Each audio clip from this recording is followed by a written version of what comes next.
This is Kong's point of view in Godzilla X Kong The New Empire, the final part, part 3.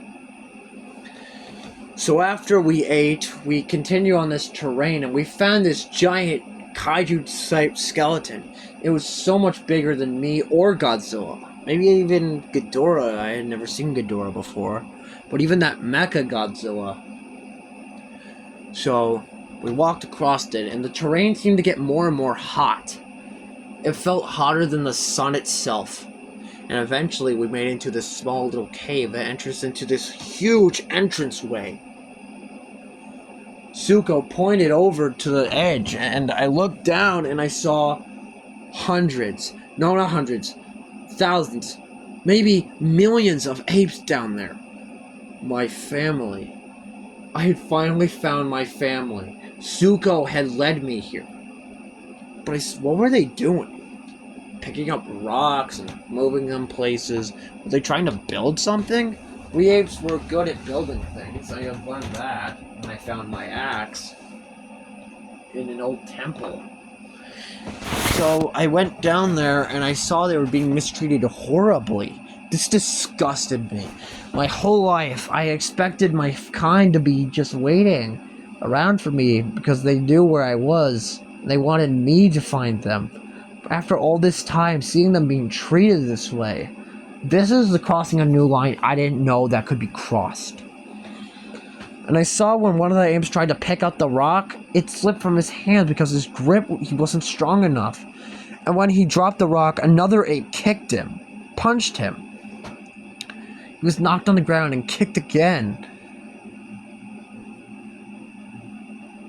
I wanted to go over there and help him. When I moved forward, Zuko grabbed my arm, as if telling me this was a bad idea, but I shook it off.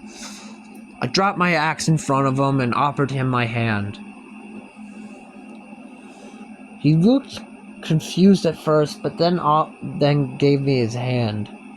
I was so sad that he was treated this way, and maybe many others. Male and female were being treated this way. And then the one that had kicked and punched this ape came and started roaring in my face.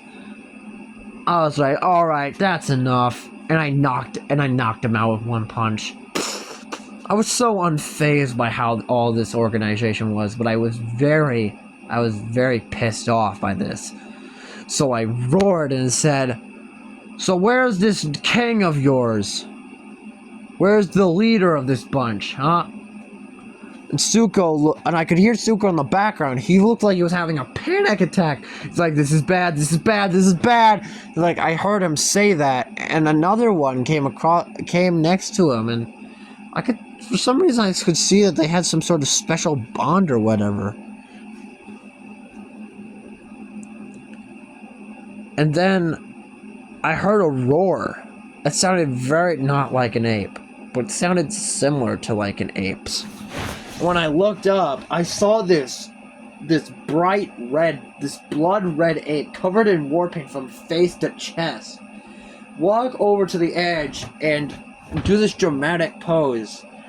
He had like some sort of bone, this like long spine wrapped around his body. And then he roared again, then jumped down. Everyone started kneeling down, but I didn't understand what was going on. I was so confused. I looked around and I was like, why are y'all leaning down like that?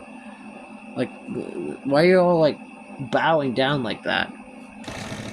This red stripe, this red ape came over to me. He started sizing me up, and he stood on top, and he stood tall, almost at my height. And then he looked at me as if he had spotted something weird, and then he put his finger in my mouth to check out that silver tooth. The silver tooth that had been given to me. Hang on, I gotta sneeze, I think. False alarm, never mind. Just ignore that part.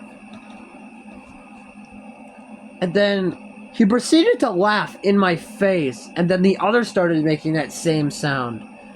Even Zuko tried to laugh, but I could tell it was a fake laugh. Zuko didn't find it funny at all. He was trying to pretend to laugh because they wanted to live. Then Scar stopped laughing as soon as Zuko had started laughing. Scar looked at him and Zuko whimpered. And Scar ran at him and started roaring in rage for some reason. I was like, why is this dude so angry? What did Zuko do? And then that same ape from earlier that had talked to Zuko when I demanded who was the leader of this place, he stepped in front of the red ape, and I could swear he said, "Bro, Scar, chill out. He's just a kid." Scar, and I think the red ape, who I presumed is to be called Scar, said, "Really?"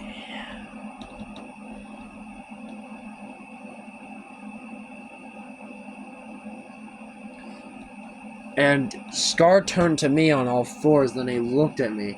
I had an angry face. I was filled with this hatred, certainly loathing for this red ape, Scar. And then Scar looked at me and said, "Oh, you mad? Well, get angry." Then Scar kicked the ape that had just stood up to him into the fiery pit. I watched with eyes open in shock. And Zuko mourned. It sounded like he was crying. That's when something snapped within me. I wasn't gonna let this guy live if he was gonna disrespect my kind like this. So I said, "How dare you kick him into his death pit?" That he responded with, "How dare you yell at me?" And the other apes looked in horror because they saw us fighting. Scar took out his spine, and it turned out it was some sort of whip. That's what the humans called it.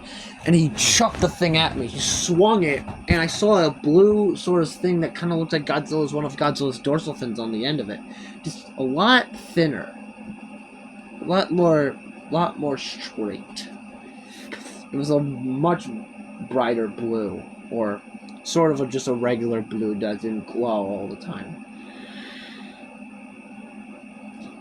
I used my axe to fight, but Scar used his whip and it caught my hand, and when I tried to pull it, he yanked on the whip and it cut my hand.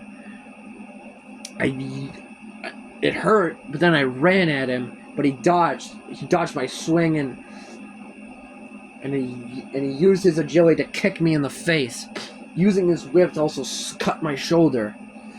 When I tried to use the axe again, he used his whip to grab onto the axe, and it was yanked out of my hand, causing it to sprawl onto the hot ground onto the hot ground that we were standing on. Then Scar jumped onto my back and was starting to choke me out as we came near to one of the lava waterfall. I had to do something. If I didn't do something quick, I would be killed. I pulled on the part that wasn't completely choked against my neck, and I was able to pull Scar off of me.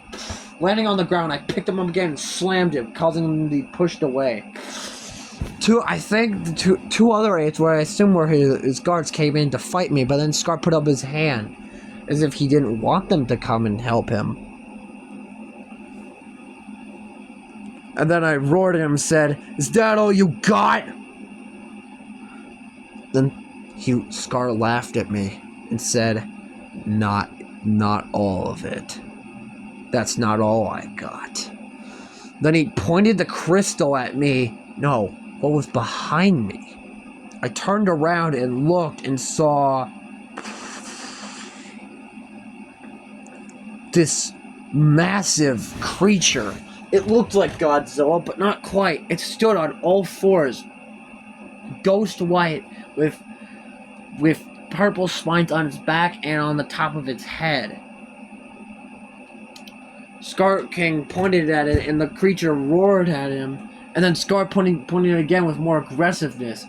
The thing slammed its head into the ground before launching this icy beam at me. I was able to dodge the first blast because I remember what Godzilla had done, so I grabbed my axe.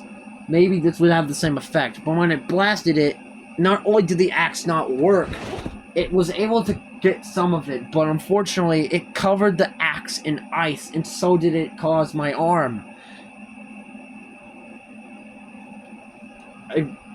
I broke the ice with my other hand, but it hurt so much.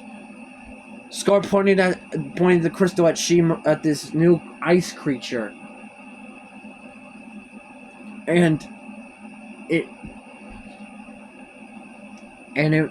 was about to fire when I heard Zuko pointing for the exit.